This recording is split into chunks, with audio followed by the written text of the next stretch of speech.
विनीसा शाम को अपने पति के लिए जूस बना रही थी, तभी उसकी छोटी बहन पूनम का फ़ोन आया। विनीसा ने जल्दी से फ़ोन रिसीव किया और कहा, मैं अभी तुझे ही याद कर रही थी। तुझे आम का जूस बहुत पसंद है ना, इसलिए जब भी बनाती हूँ हमेशा तेरी याद आ जाती है। पर विनीसा की बहन पूनम बिल्कुल खामोश थी। जब विनीसा ने उसे उसकी खामोशी का कारण पूछा तो पूनम की सिसकियों की आवाज़ विनीसा को कानों तक साफ सुनाई पड़ रही थी।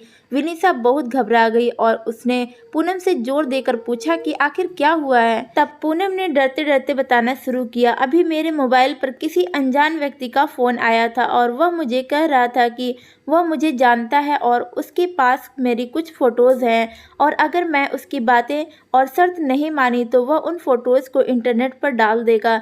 तब विनीसा ने पूनम से कहा, पूनम ऐसे ही कोई गलत नंबर होगा, कोई सरफिरा ऐसे ही तेरे मज़े ले रहा होगा, तू डर मत, कुछ नहीं होगा ऐसा वैसा। तब पूनम ने घबराते हुए कहा, दीदी मुझे उस इंसान से डर नहीं लग रहा, पर मुझे उसकी बातों से बहुत डर लग रहा है। यह कहकर पूनम रोने लगी। तभी विनीसा ने कहा, तो बताना उस इंसान ने क्या कहा तुझसे।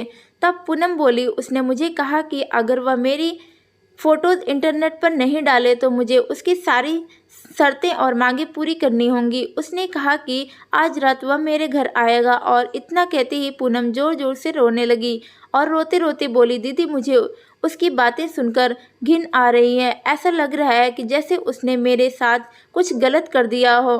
अगर अभी वह मेरे सामने आ जाए तो मैं उसे इसी वक्त जान से मार दूंगी।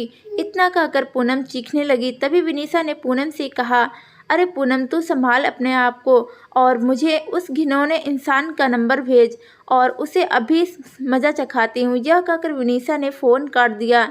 पूनम ने उस बदमाश के नंबर और उसके बीच हुई बात की रिकॉर्डिंग विनीसा को भेज दी। जब विनीसा ने वह रिकॉर्डिंग अपने पति को सुनाई तो दोनों के होश उड़ गए।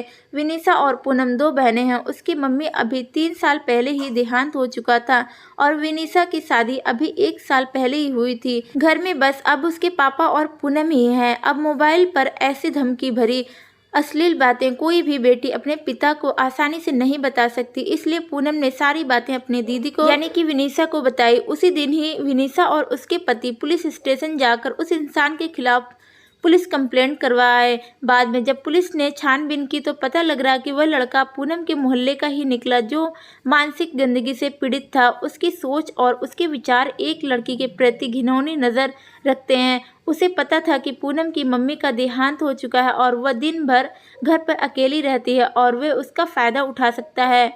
और वह लड़का अपनी बुरी नज़रों के घटिया बातों से पूनम की आत्मा के साथ खिलवाड़ कर रहा था। बाद में जब पुलिस ने पकड़ लिया तो उसे जेल की सलाखों के पीछे जाना पड़ा। आज भी हमारे समाज में उस जैसे मानसिक रोगी बैठे हैं जो हजारों लड़कियों की आत्मा के साथ खिलवाड़ कर रहे हैं। इनमें से कुछ लड़कियां जो मजबूत होती हैं, जो ऐसे रोगियों को अच्छा सबक सिखाती हैं, और कुछ लड़कियां उनमें से डर जाती हैं जो उनकी मांगों को पूरा करते करते उनकी घिनौनी नजरों का शिकार बनती हैं। पर आज समय आ गया है कि ऐसे मानसिक रोगियों को हम लड़कियों के ही सबक सिखा सकती हैं। इसलिए लड़कियों को उनसे डरने की बजाय उनका डटकर सामना करना चाहिए।